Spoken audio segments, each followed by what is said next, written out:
정말 100년밖에 안 된 거 맞습니까?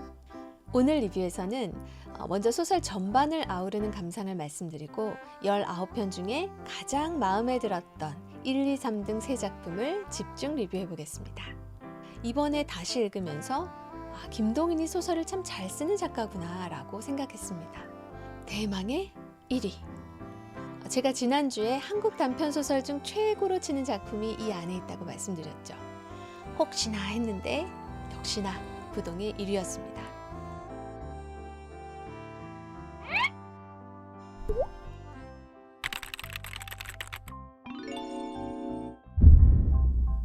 안녕하세요. 책 읽는 미안입니다. 민음사 세계문학 전집 완독 챌린지 이번 주는 10권 한국 단편문학선 1권을 읽고 왔습니다.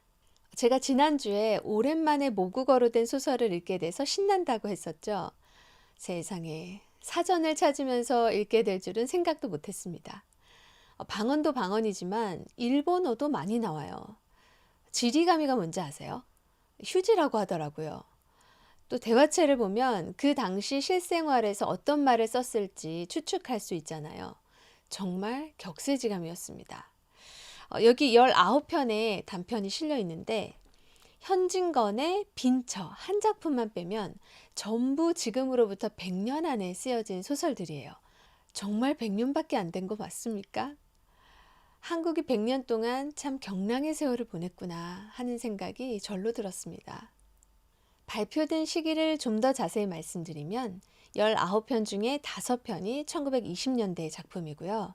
9편이 1930년대 작품, 나머지 5편이 1940년대 작품입니다. 1940년대 작품 중에서 3작품만 해방 이후 작품이니까요. 나머지 16편이 일제강점기 시대의 문학인 거예요. 그래서 이 대표 작품들을 통해 그 시대의 특징이라든지 작품의 경향 같은 것들을 엿볼 수 있었습니다. 오늘 리뷰에서는 먼저 소설 전반을 아우르는 감상을 말씀드리고 19편 중에 가장 마음에 들었던 1, 2, 3등 세 작품을 집중 리뷰해 보겠습니다. 이번 책에는 총 12명의 작가가 나옵니다. 제일 먼저 태어난 작가가 1892년생인 이광수고요. 제일 나중에 태어난 작가가 1911년생 정비석입니다. 1892년에서 1911년 사이에 태어난 작가들인 거죠. 한 명 한 명을 다 말씀드리긴 어렵고 몇 가지 특징 위주로 말씀드려볼까 합니다. 먼저 월북한 이광수와 이태주는 임종 시기를 알 수 없지만 12작가 중에 최소 7명이 20대에서 40대에 죽었습니다. 지금으로 보면 꽤 단명했네요.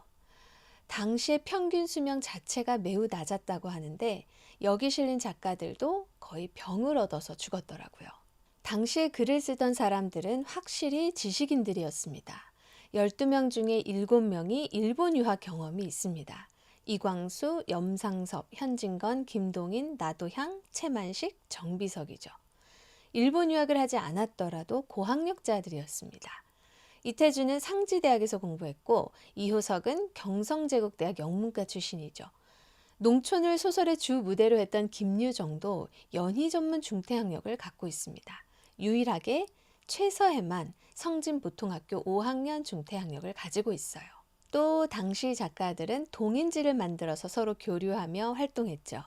대표적으로 염상섭의 폐허, 현진건, 나도향의 백조, 김동인의 창조 같은 것들이 있습니다. 기자 생활을 한 작가들이 많다는 것도 눈에 띄었습니다. 이광수, 염상섭, 현진건, 최서해, 채만식, 정비석 같은 작가들이 동아일보, 조선일보, 중해일보, 매일신보, 중앙신문 등의 신문사에서 근무한 이력이 있습니다. 소설을 보면 당시의 시대상을 알 수 있죠. 자연 환경이나 도시, 농촌의 풍경이 달랐던 건 당연한 얘기일 거고요. 저는 소설 속에서 크게 2가지 특징을 포착했습니다. 첫째, 여성의 지위가 매우 낮았다. 물론 식민지 백성이다 보니 남성들의 지위도 높지 않았겠지만 여성들이 참으로 비참한 삶을 살았던 것 같아요. 일찍 시집가고 나이 많은 호라비에게 돈으로 팔려가거나 첩살이를 하기도 하고 말이죠. 성적 대상으로 각종 폭력에 무방비하게 노출된 모습에 마음이 참 불편했습니다. 둘째는 극심한 빈곤, 절대 빈곤입니다. 여기 실린 소설들을 거칠게 하나의 기준으로 분류한다면 극심한 빈곤 속에서 인물이 어떤 태도로 어떻게 살아가는지를 보여주는 것이라고 할 수도 있을 것입니다. 물질 만능주의, 빈곤으로 인한 인격 파탄과 도덕성 상실로 많은 문제들이 발생합니다. 살인을 비롯한 각종 폭력, 도둑질, 사기, 노름, 방화, 성적 문란, 아첨 등등등. 감자와 물레방아에서 얼마나 참혹한 살인이 일어납니까? 또 돈을 벌기 위해 윤락행위를 하는 여성들도 여럿 나오죠. 이광수의 무명은 사회에서 방화, 사기, 강도, 도둑질한 사람들이 모인 감옥 얘기입니다. 감옥 안에서 죄수들 사이에서 일어나는 일들도 가관이죠. 염상섭의 두 파산을 보면 물질적, 정신적으로 파산한 것 같은 두 동창의 얘기가 나옵니다. 이런 모든 문제의 근원에 극심한 빈곤의 문제가 있어요. 한편 절대 빈곤에 대한 태도는 전혀 다른 양상으로도 나타납니다. 빈처의 주인공처럼 그저 자기 위안의 구실을 찾는다든지 산의 주인공처럼 사람들을 피해 자연으로 도피한다든지 하는 태도입니다. 만무방의 응치리는 안정된 생활을 포기하고 방랑하는 삶을 택하죠. 치숙, 날개에 나오는 인물들은 무책임하고 무기력한 모습을 보여줍니다. 희망도 없이 자조적으로 게으르게 사는 인물들이 도처에 깔려 있습니다. 우리 민족은 가난해도 성실하고 지혜롭고 따뜻한 민족이라는 자부심이 있었는데 마음이 좀 아프더라고요.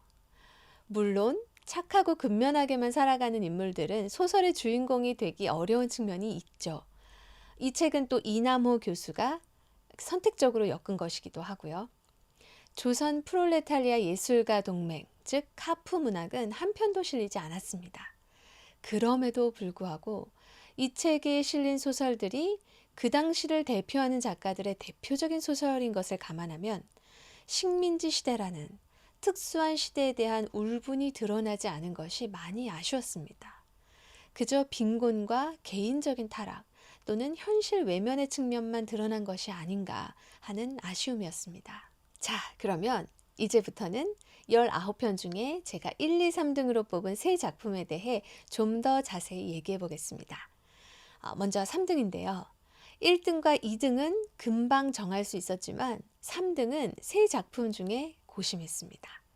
후보가 된 작품은 김동인의 감자와 발가락이 닮았다, 최서혜의 홍염입니다. 그 중에 3등으로 최종 선택한 작품은 바로 발가락이 닮았다입니다. 한국 현대 단편 소설은 1920년대 김동인으로부터 시작됐다고 하죠. 예전에 몇 번씩 읽었던 작품인데 이번에 다시 읽으면서 김동인이 소설을 참 잘 쓰는 작가구나 라고 생각했습니다. 짧고 쉬운 문장을 사용하는데 군더더기가 없고요. 위트와 아이러니도 살아있습니다. 감자, 발가락이 닮았다를 보면 구성미도 뛰어나요. 긴장감, 몰입도 다 뛰어납니다. 단편 소설의 묘미를 제대로 살렸달까요? 발가락이 닮았다에는 총각 시절 방탕하게 지내다 결혼한 M이 나옵니다. 워낙 문란하게 살았기 때문에 각종 성병을 앓았어요. 화자 나는 M의 친구 의사인데요. M이 결혼은 했지만 아마 생식 능력이 없을 거라고 짐작합니다. 그런데 M의 아내가 임신을 한 거예요. 아내에게 성병을 속이고 결혼했기 때문에 M은 아내를 추궁할 수도 없습니다. 진실을 알 수 있는 유일한 방법은 딱 하나. 혹시라도 생식 능력이 남아있는지 검사를 해보는 거죠. M이 검사를 했을까요? 끝내 하지 않았습니다. 의사 나는 M에게 커다란 의혹, 그보다 더 커다란 희망이 있었기 때문에 검사를 하지 못했을 거라고 추측합니다. 마지막에 나에게 아기를 보이러 와서 M이 그러죠. 자기 발가락이 특이하게 생겼는데 아기가 그걸 똑 닮았다고요. 화자는 친구가 얼마나 닮은 곳을 찾다가 발가락까지 보았을까 애잔해합니다. M은 행실이 나빴던 사람이죠. 어떻게 보면 그 죗값을 받게 된 거고요. 하지만 아내와 자녀가 있는 가정을 이루고 싶어하는 마음, 무서운 진실을 마주할지 신락 같은 믿음이라도 갖고 살아갈지 고민하는 마음, 그런 거 너무 이해가 되지 않습니까? 여러분이라면 어떻게 하셨겠어요? M이 이제 정신 차리고 행복하게 살면 좋겠다. 희박한 가능성이지만 그 아기가 정말 M의 아이였으면 좋겠다.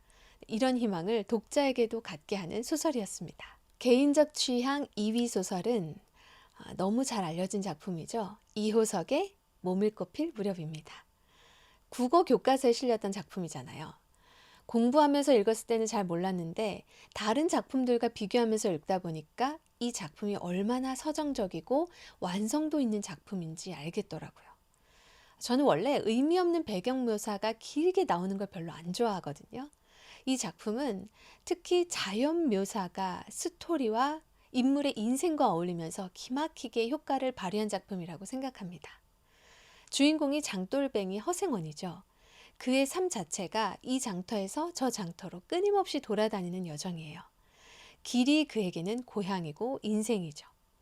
봉평장에서 재미를 못 보고 밤새 이동해 대화장으로 가는데 그 달빛 비치는 밤길의 묘사가 정말 일품입니다. 소금을 뿌린 듯한 모밀꽃 묘사, 고요한 가운데 울리는 나귀 방울소리, 그 길에서 들려주는 허생원의 첫 인연 얘기, 그 정취에 물들 수밖에 없었습니다. 대망의 1위. 제가 지난주에 한국 단편소설 중 최고로 치는 작품이 이 안에 있다고 말씀드렸죠. 혹시나 했는데 역시나 부동의 1위였습니다. 바로 현진건의 운수 좋은 날입니다. 오래전에 이 소설을 처음 읽었을 때 저는 충격에 빠졌습니다. 와, 어떻게 이런 소설을 쓸 수가 있지? 이런 게 바로 단편소설다운 단편소설이다. 공교롭게도 이 소설이 발표된 때가 1924년 6월입니다. 올해 딱 100년 된 소설이에요. 저는 이 소설을 읽을 때마다 눈물이 납니다. 너무너무 슬픈 소설이에요. 아내가 병으로 위중한데 인력 거꾼 김첨지는 그날도 일을 나가죠. 벌어야 먹고 사니까요. 아내가 나가지 말라고 만류하는데도 실컷 욕을 하고 나갑니다. 그런데 그날따라 벌이가 좋은 거예요.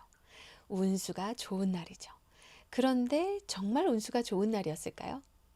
이 소설의 묘미는 첫째, 불행한 예감에 직면하기 두려워서 김첨지가 계속 그 시간을 지연시키는 과정입니다. 일로 지연시키고 술로 지연시키고요. 또 김첨지의 심리 상태와 몸 상태가 어떻게 변해가는지 그 변화 과정을 기막히게 묘사했습니다. 나중에는 불안에 떨고 몸은 기진맥진, 온통 땀에 젖어서 물에 빠진 생쥐꼴을 한 김첨지가 되죠. 참 딱합니다. 겉으로는 거칠지만 속으로는 하루 종일 울었다고 해야겠죠. 아내가 먹고 싶어한 설렁탕을 사갖고 들어갔지만 들리는 소리라곤 개똥이의 빈접하는 소리뿐이었어요.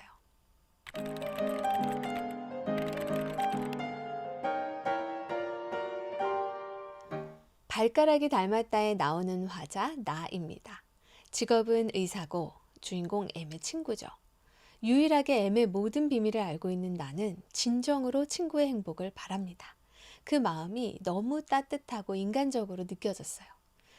따뜻한데 또 이광수의 무명에 나오는 화자처럼 마냥 고매하고 매력 없는 인물도 아니거든요. 오은영 박사 저리 가라 하는 인물, 이번 주 원픽 인물입니다.